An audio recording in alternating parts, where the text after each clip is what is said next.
is extraordinary thinking, and sophisticated, you can call it malevolent or whatever, but they were thinking that far along, that we're going to build this thing, we're going to put it in the bombs, and we're going to make it so that when it blows up, the guy that's getting blown up is going to have both hands on this thing when it explodes. As I'm just thinking the science, maybe I'm way off here, but because if it's one hand, it could kind of blow up this way.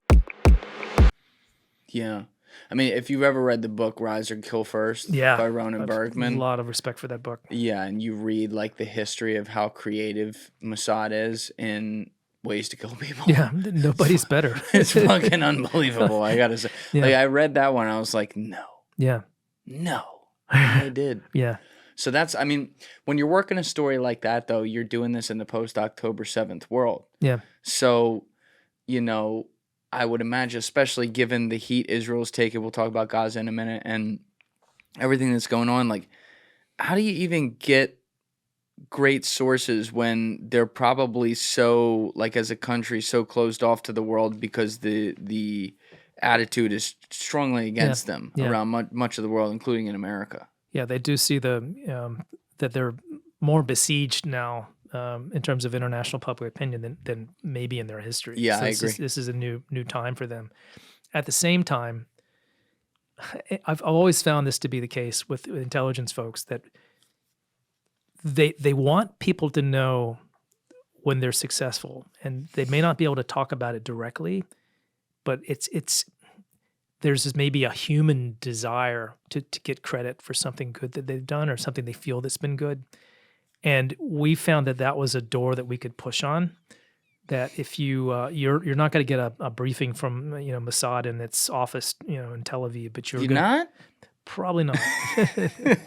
But there are people who are involved and who just think this is the coolest thing they've ever seen in their life, and then they just can't believe they pulled it off. And we just work those sources until you end up getting a pretty good narrative. And that's what happened in this case. We ended up getting exclusive material about how this whole thing was put together. And we had a story back in, say, late October that kind of went from A to Z how this thing was planned and how they found this supply contractor and how they ended up being able to build these devices. And it was just extraordinary. It was one of the most, I must say, in all these years of working on intelligence stories, I've never seen anything quite like it. Wow, that's a big statement. Yeah, it was spycraft at its most sophisticated, and just the technology part of it. Just building this thing, and then getting it into thousands of devices, literally thousands of devices that Hezbollah was carrying around, and then just sitting, for years with the knowledge that we've got this thing, we've got. Our enemies are walking around carrying bombs. Yeah. And are we going to set them off or not? And then have to make the political decision. Yeah, we're gonna do this. Did you talk to the guy who hit the button? I didn't talk to the guy who hit the button, but it was the button was a series of phone, like essentially coded messages that went out. And the ingenious part was that any of us used a beeper. That's really old technology, but Hezbollah used them because they felt they were a little bit more resistant. Yeah, they couldn't be penetrated like cell phones. Yeah. But this particular command that came in said, you've got an encrypted message. That's what the sort of the digital code that comes up on the beeper. You've got a digital message. You have to hit like F1 and F4 to see it. So it's like a two-handed response. And that was deliberate because it meant they had both hands on the pager when it blew up. And that is extraordinary thinking, and sophisticated, you can call it malevolent or whatever, but they were thinking that far along, that we're going to build this thing, we're going to put it in the bombs, and we're going to make it so that when it blows up, the guy that's getting blown up is going to have both hands on this thing when it explodes. As I'm just thinking the science, maybe I'm way off here, but because if it's one hand, it could kind of blow up this way and go out of his hand. or just blow up one hand instead of two. So you're maiming people and you're taking them off the battlefield forever if you're damaging both hands at once. How many people did you say again they got? It was approximately? more. It's more than 1,000. It was a lot. And then they had walkie-talkies that had been sabotaged too, and that was the second phase of the operation. So all the guys who weren't using pagers, but they had walkie-talkies, those have been sabotaged too, and then they go off the next day. And so, Hezbollah, you don't know what's coming. People around you are getting blown up, and nobody knows why originally or initially, and just like the chaos that followed that attack was just something.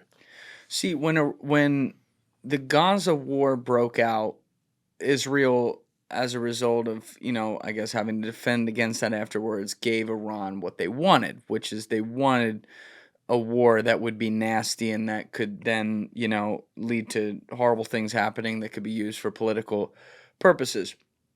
Something like this, though, they pull off. This is not in Gaza. This is in Lebanon. It's with Hezbollah, who's funded by Iran. They pull off something that embarrasses Hezbollah and therefore Iran tremendously. It does decimate Hezbollah in the short term, but you still have a very economically viable country in Iran who still hates Israel, still wants to see them gone, and still is going to fund places like Hezbollah or whoever else they decide to invent at this point. Like, have there been any whispers of some sort of response that's being built in response to what just happened here with the beepers in particularly, because it took out like all the leadership that Iran's working on? Iran, the signals we get is they've been completely outfoxed here, and there's not just with losing their main proxies, Hamas and Hezbollah, but those military strikes by Israel in Iran. And people have to remember, this is the first time that Israel has struck Iran proper, and they did it twice. They did it in April, they did it again in October, and they went after very strategic targets that only recently we've really got to understand what they went after. But they've essentially destroyed the air defense systems around Tehran itself and around all the nuclear facilities, the major ones like Natanz and Fordo. Those S-300 batteries that used to protect those sites, they're gone. And so Tehran is completely vulnerable to an Israeli attack. Israelis or the Americans, if Trump comes in and decides he wants to attack a nuclear facility, they're much more vulnerable than they've ever been, at least in our recent history. And they know it.